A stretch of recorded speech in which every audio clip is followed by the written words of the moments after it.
Hello everyone, welcome to trending economics. तो इस video में हम बहुत इंपॉर्टेंट टॉपिक देखने वाले हैं जिसे मौद्रिक नीति समिति कहते हैं। आखिर ये मॉनेटरी पॉलिसी कमेटी होती क्या है, जिसे शॉर्ट में एमपीसी कहते हैं। ये आरबीआई की एक कमेटी होती है।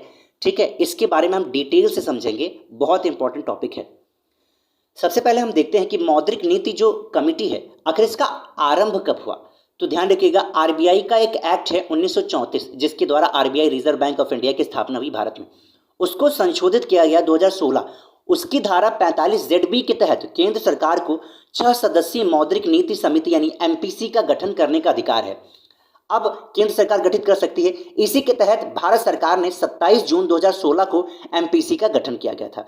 तो डायरेक्ट क्वेश्चन पूछा जा सकता है, आखिर इसका उद्देश्य क्या है। तो देखिए, आरबीआई एक्ट 1934 की धारा 45 ZB में कहा गया है कि मौद्रिक नीति समिति यानी एमपीसी मुद्रास्फीति इन्फ्लेशन के लक्ष्य को प्राप्त करने के लिए आवश्यक मौद्रिक नीति दर निर्धारित करेगी। तो आवश्यक मौद्रिक नीति दरें, जैसे कि आपने सुना होगा सीआरआर, है ना, एसएलआर होता है, रेपो रेट कम कर दिया, बढ़ा दिया, रिवर्स रेपो रेट, बैंक दर, इन सबको आखिर ये निर्धारित क्यों करता है।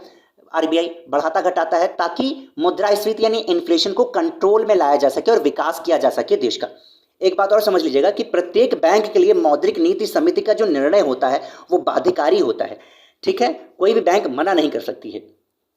अब इसकी संरचना देखते हैं, आखिर इसमें कितने सदस्य होते हैं। ठीक है, तो ये ध्यान रखिएगा, आरबीआई एक्ट 1934 की धारा 45 ZB के अनुसार एमपीसी यानी मॉनेटरी पॉलिसी कमेटी में 6 सदस्य होंगे। कितने सदस्य होंगे? 6।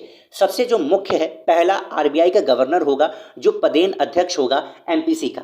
एमपीसी का अध्यक्ष आरबीआई का गवर्नर होगा।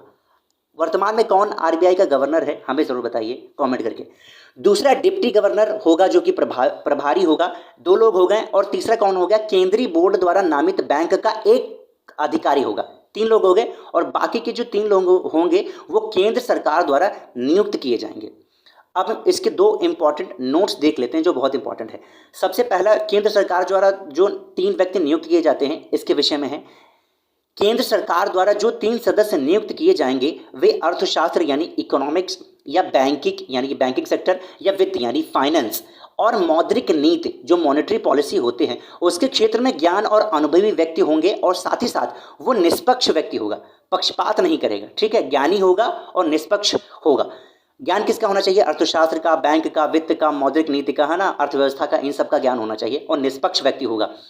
लास्ट वाला पॉइंट है, मौद्रिक नीति समिति एक वैधानिक निकाय है, ये भी आप समझ लीजिएगा। ठीक है।